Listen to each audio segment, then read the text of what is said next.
I'm filmmaker and artist Thomas Allen Harris, and you're watching The Artist Forum.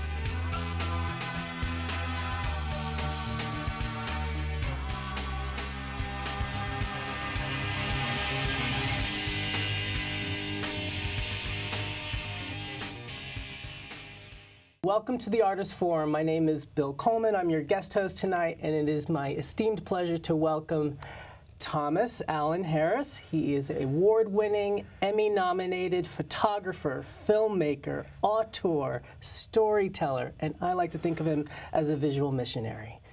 Welcome. Thank you, Bill. You're welcome. Glad to be here. I'm happy to have you here. For the audience out there, why don't you give us a little bit about your background? I know that you are from the Bronx, and you come from a family, a rich family of photographers and scientists, and you originally were started out to be a scientist, correct? Yeah, I actually did. In college, I was pre-med, and I was going to do an MD, PhD until I realized that I couldn't stand the sight of blood, and so that wasn't going to work, you know. And where did you go to school? I went to Harvard College, and I went to Bronx High School of Science. So I did science for 8 years. And then I got a fellowship right before I left, right before I applied to medical school. Nice. And a fellowship that allowed me to go to Europe for a few years. And so I went to Europe, and there I fell in love with filmmaking. Wow. And I had been taking courses in photography and writing. But when I got there and looking at French films as a way of learning French, and I said, I've got a little Truffaut, a little Francois Truffaut. Exactly. I've got to do my own. Yeah. Nice. That's kind of a bit right brain, left brain switch. So what made you feel that you, especially at that age, I'm assuming that's probably in your mid-20s, and that's when you're kind of trying to discover your kind of soon-to-be adult identity, so to speak. Yeah.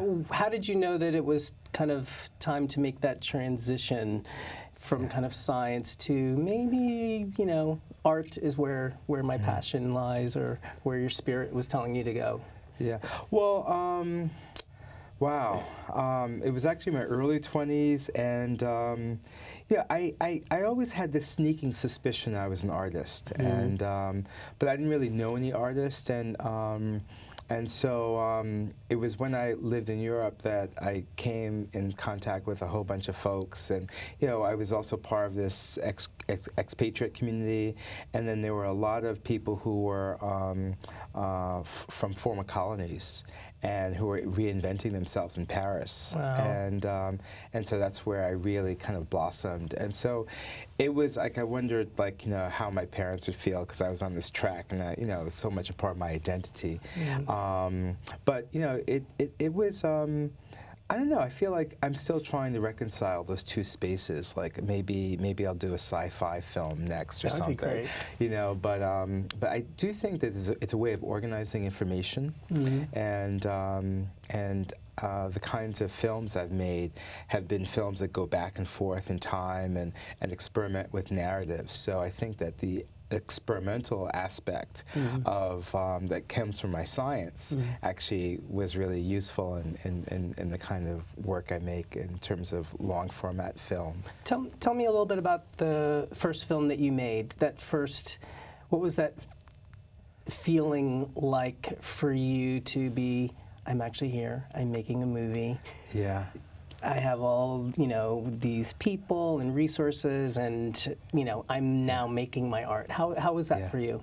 Yeah, well, it was the first film, the first long format film was Vintage Families of Value, and that film I had come out professionally early on, and in the late 80s and early 90s, I came in contact with a lot of folks who had siblings who were gay, the LGBT, and my sibling, Lila Harris, is also, out, and we're both artists, and we're both out, and so I was interested in how folks who, were more than one in the family changed the family dynamic, and normalized, this kind of this way of thinking about family in this open kind of way, and so I recruited 2 other groups of siblings, 3 sisters who were all involved with women, and a brother and sister who actually disliked one another because of internalized homophobia. Wow. And I gave them video cameras and asked them to interview one another. And out of that came this film that initially it was going to be about how we thought about our identities, in terms of being same gender, loving, and also thinking about exploding this kind of fixed notion of gender conformity, which I think is really amazing in terms of LGBT folks. But once the camera was introduced into the relationships, it became all about power dynamics. Right. So the person who may not have had as much power, like the younger sibling, when they got the camera, they were like, "Okay, you did this to me, such and such X number of years ago," and so it became this kind of mediation around the camera and power and family communication, and went to all these different spaces, and so that film became like a mosaic of a kind of meditation on African American family and communication and sibling relationships, and that was the first film, and it was blackballed by most black festivals in America, but it was embraced by African and European film festivals. Wow.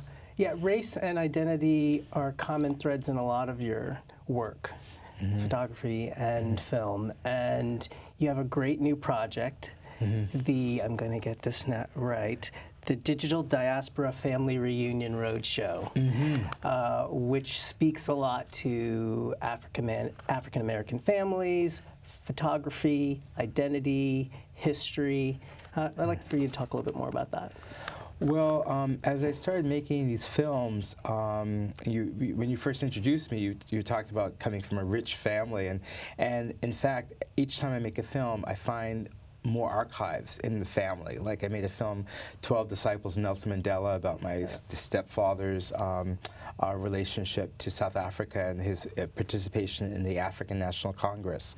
And it was based on his family archives. Through a Lens Darkly, the film I finished last year, and it's just been in theaters and on television, looks at African American photographers and looks at the American Family album through the eyes of African American photographers, and part of that is also my grandfather's archive as well, because he took thousands of photographs of our family. Just amazing. Yeah, it was amazing, but it also that he had the foresight to take those photos. Exactly. Document the family history. Exactly. And there are a lot of people who actually had done it, who had, the hobby or the foresight or the resources or, or the passion, to actually take the camera and say, I'm going to use this as my, my way to express myself. Some people use dance, some people song. My grandfather was a camera, and he actually had to sneak his camera purchases from my grandmother. He was like, we can't afford that. Why are you doing that? He was like, okay, I'm taking these pictures. But I realized that a lot of folks, actually a lot of African Americans, document their family histories, and I really wanted to actually celebrate that and also bring that to the fore, because I don't think that we realize our gold, that this, even if you have just one image, an image in the story, how powerful that is, and that's the kind of inspiration for me for my work.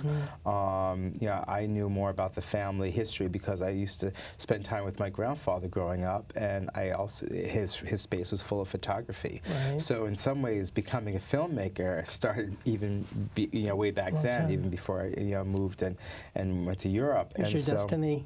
Exactly. And so when I started making this film, I started this transmedia companion project, Digital Diaspora. Initially, it was going to be an online site for people to do creative stuff with their family photographs.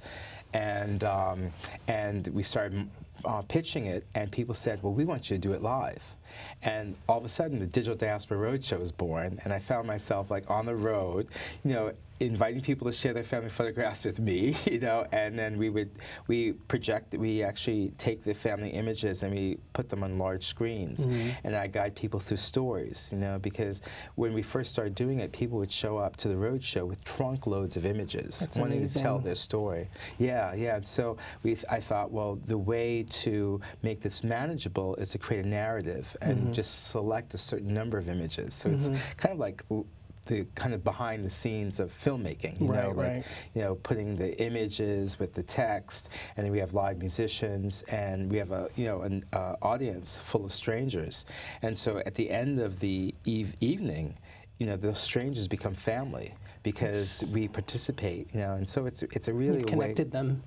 Exactly. I feel like that's my mission, Wow, it's also pretty amazing to me that you are taking kind of what people may consider just mementos of their specific families, and you're sharing them in a public way, at one point most people probably took these and didn't realize that you were actually going to be sharing them with maybe thousands or maybe perhaps millions of people.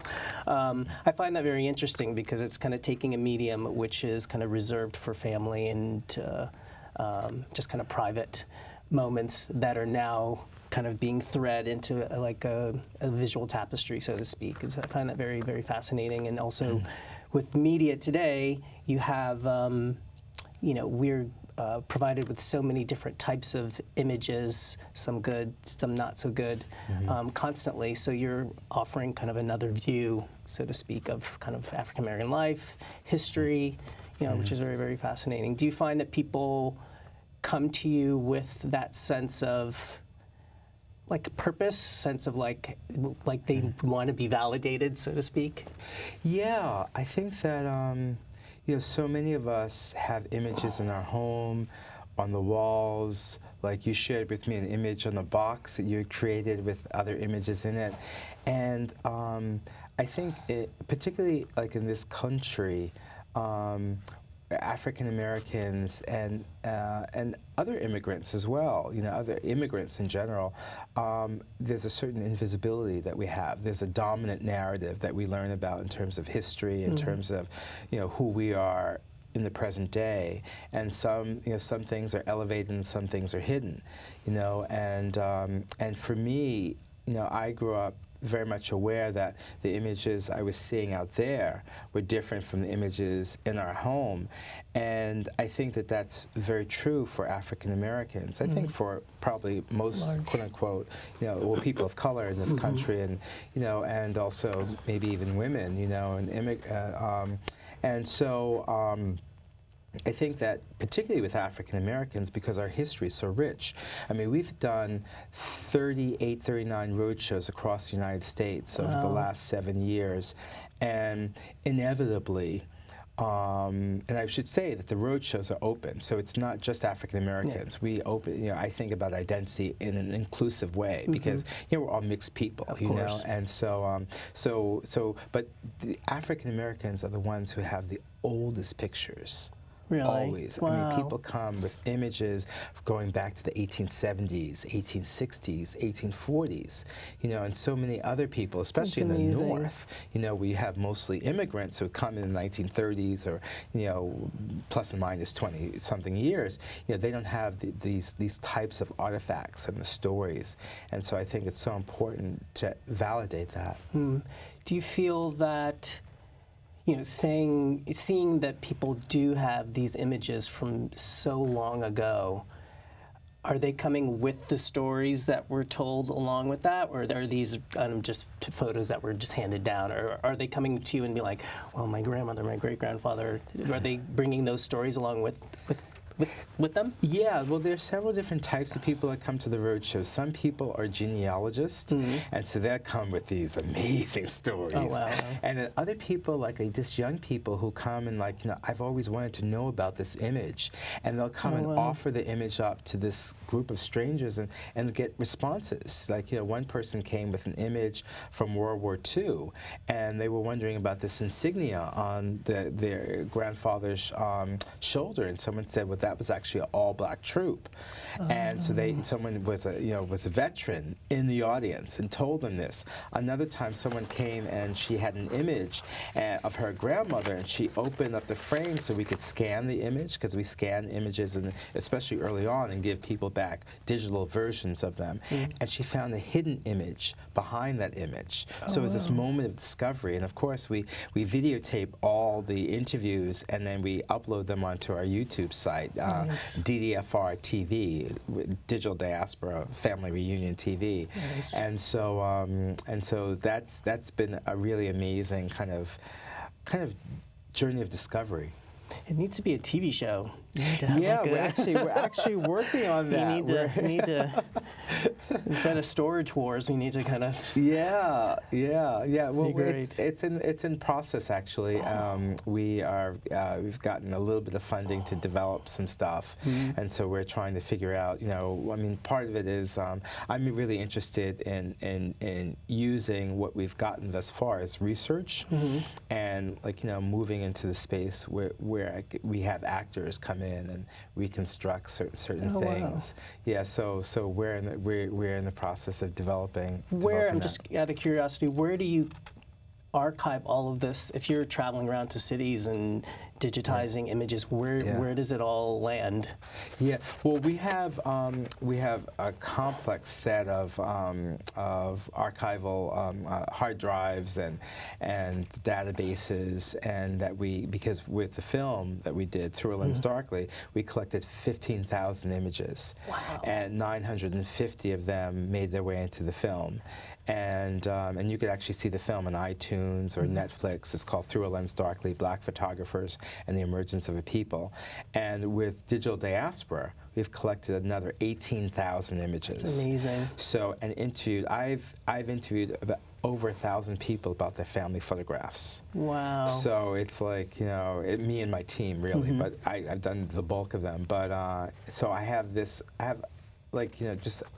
an awareness of what people are doing with their family photographs, and all these stories that are swirling around in my head, and part of the power of that for me is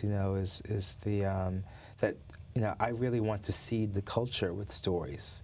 And so I'm trying to figure out how to do that, because I think so often, let's say like in Hollywood, you find the same stories kind of come out, and so and I have all these amazing stories, and so now it's like, well, how do we put it out there? Yeah. I'm curious if you say the demographic that comes to your road shows is pretty broad. Yes. With youth today, we're very much part of a kind of a selfie culture, iPhone, iPad, et cetera, so on and so forth. And a lot of our images live on our phones. So if I lose my phone, I may lose the history that I've had for the last 4 or 5 years. How do you address, when you're talking to a young person, about kind of the importance for them to kind of almost archive what it is that they're doing now? Because essentially, there's a generation that's creating these exact same images in a different medium, of course, for 30, 40, 50 years from now, 100 years from now. How do you address that with them? Well, or do they realize that they are actually kind of archiving our history now? Yeah. It's really encouraging visual literacy. Well, what are we doing when we take a picture? And the irony is that we're walking around with 5,000 images in our pockets now, and who gets to see them? They flit across the screen, maybe. And so as an artist, we take an image and we lift up that particular image, and so that's what I encourage people to do, to not only lift it up and say, well, what's important about this image, but also to print out that image, and to go back to analog and have a relationship between analog and digital. Right. Part of the inspiration for Digital Diaspora is the awareness that, these family photo albums are disappearing. A lot of them are ending up like on eBay, and when we went recently, or actually a couple of years ago, to do a Digital Diaspora Roadshow in a place, I won't mention which place it is, but this young father had just inherited 2 boxes of images from his great aunt. Wow. And he had a small place. He didn't have, he's a young father. He ended up throwing those images out, those boxes out, because he didn't know what to do with them. Wow. And so he didn't have an awareness that not only are these his ancestors, and they were probably his great-great-great-grandparents, and but how important they are, how significant they are in terms of socio-historically, and to understand like the value of our visual narratives. And so I think that when we begin to understand them, whether they're these old images we inherit or the images that we take, and try to figure out, well, how do we somehow figure out a way of archiving them. I save all my images. I save them in several different like storage spaces, and also print out. It's really critical. That's great. Yeah, I find that very fascinating, and I find it also very fascinating that people take so many pictures right now, that there is a lot of documenting kind of going on, and whether or not they realize that it's kind of historical or not, I guess will remain to be seen. But I also wonder if today's youth are present enough. I'm curious what you think, since you talk to folks in this manner and you teach as well, if they're present enough to understand that, because you can go someplace now and people, as opposed to paying attention and being present, they're documenting that they're present, as opposed to actually watching a movie or watching a concert. They're taking a picture of themselves watching a concert. So at what point are you a part of history, or are you making history? Is this like, I feel like there's it gets a little muddled, and I'm just wondering what you think about that. Yeah, well, I think that now you have this kind of liminal space where you're not just a consumer, you're also a producer. Right. And I think that you're actually occupying that same, that space. And so I don't worry about that as much. I mean, I think that, of course, I'm not sure what it does to your mind in terms of multitasking. And there's people talk about the effects in terms of much later on, in terms of dementia or whatever, and concentration. And so I don't want to judge it, but I do know that it's important to think about what images are important to you, and have a sense of allowing those images to emerge and to somehow make them stand out from the other 5,000 images in terms of the story of your year or the story of an event. Those things are really, really important to do, and I think that's for me, that's critical. Right. For, say, the young artist, or maybe the new artist, maybe someone seeing this and they're actually older, but then they're feeling inspired by your films or your work, or have gone to a roadshow. What would you recommend how they can contribute to kind of this tapestry? What would you say to maybe some 15-year-old or 17-year-old that's kind of sitting there thinking like, oh, well, maybe I need to go dig in the attic and see what's going on?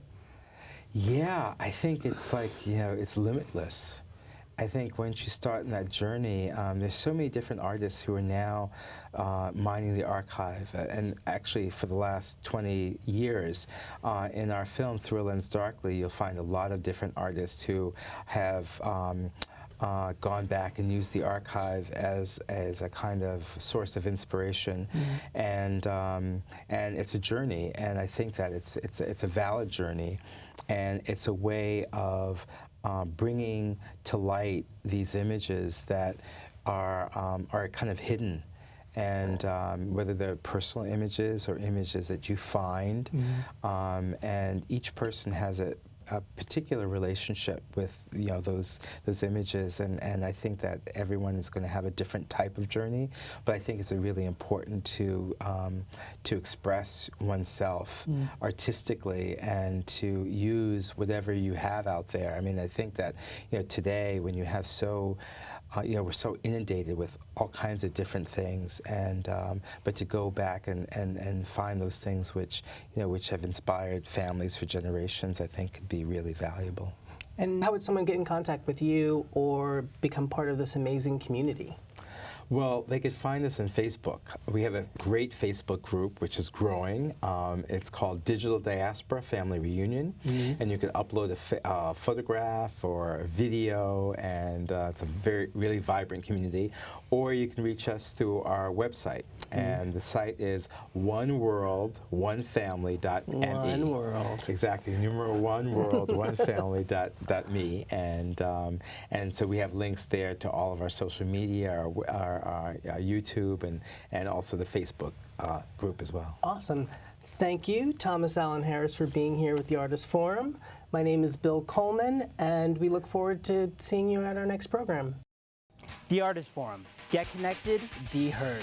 The Artists Forum is a place where artists of all disciplines can network, collaborate, and showcase their work. You want to know when to catch us? Well, check us out on Facebook, Twitter, or sign up for our newsletter. You can also see us live on the web via Manhattan Neighborhood Network's MNN.org. On the Artists Forum, you'll see interviews with New York City's emerging talents in theater, dance, music, the visual arts, as well as the written word. We'll jump the velvet rope to get interviews with the entertainment industry's top insiders, as well as some of its underground talents. Expose yourself to the Artists Forum. Show us your work. Invite us to your performance. Do you have questions about the business? Do you need help better focusing on your career? Or maybe you just want to post information about an upcoming project? Well, log on to our website, theartistsforum.org. The Artists Forum, on the pulse of community activities and events. I'm Elliot Torres, and I'll see you on the Artists Forum.